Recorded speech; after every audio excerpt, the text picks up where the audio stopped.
Problema nyo rin ba yung paglagay ng background music na laging copyright? Katulad ng video na to. Ngayong araw ay ituturo ko sa inyo ang mga basic step para hindi kayo makopyright. First step ay ida-download natin yung apps. Open nyo lang yung Google Chrome nyo. After nyo ma-open, i-type nyo lang yung Beatmate. Yung Beatmate, yan yung gagamitin natin pan-download ng mga audio. Click nyo lang yung download, tapos download anyway lang. After nyo siya ma-download at ma-install, maghahanap na tayo ng pwede natin gamiting music.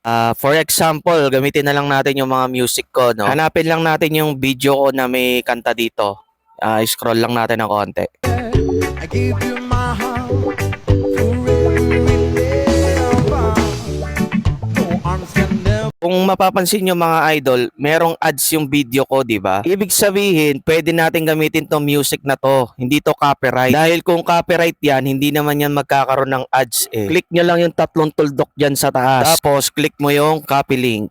After mo makopy yung link, i-open natin yung apps na dinownload natin, yung Beatmate. Pag na-open nyo na yung Beatmate, wait nyo lang kasi meron pang ads na lilitaw dyan. Tapos, lalabas na yan.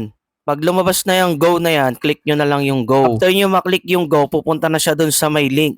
Make sure lang naka-sign in yung Facebook nyo dito sa Beatmate mga lodi. Kung mapapansin nyo mga idol, pumunta siya dun sa may video ko kanina. Ang gawin nyo lang, click nyo yung download. After nyo maklik, meron dyan lalabas sa ibaba. Then, click download na para ma-download. Wait nyo lang siyang matapos. Kapag natapos na yan, download na yan, masisave na yan sa may gallery natin mga lodi. Para magamit natin yung audio na yan, gagamit tayo ng CapCut. Open nyo lang yung CapCut nyo mga lods, tapos open nyo yung project. For example, ito yung gusto ko lagyan ng background music.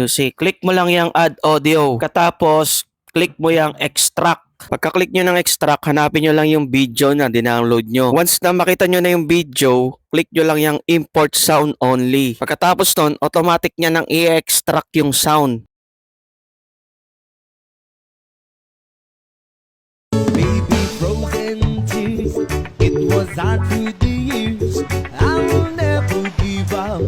Never. Double check nyo na lang kung mas mahaba ba yung music or yung video nyo. Kung mas mahaba naman yung music mga idol, pwede nyo naman siyang i-cut. Click nyo lang yung dulo ng video nyo para pumantay siya. Tapos, click nyo yung split. Then, i-delete nyo na lang yung sobra. After nyo ma-delete at mapagpantay na yung mga video, pwede nyo na siyang i-export. Pag na-save na siya sa may gallery nyo, pwede nyo na gamitin yan mga lodi. Sure ako, hindi na yan copyright. Bali, ang pinaka-technique dito, hahanap lang kayo sa mga ibang creator na may mga ads yung video nila. Tapos, i-download nyo lang yung music nila. Sana may natutunan kayo. Maraming salamat. Bye-bye!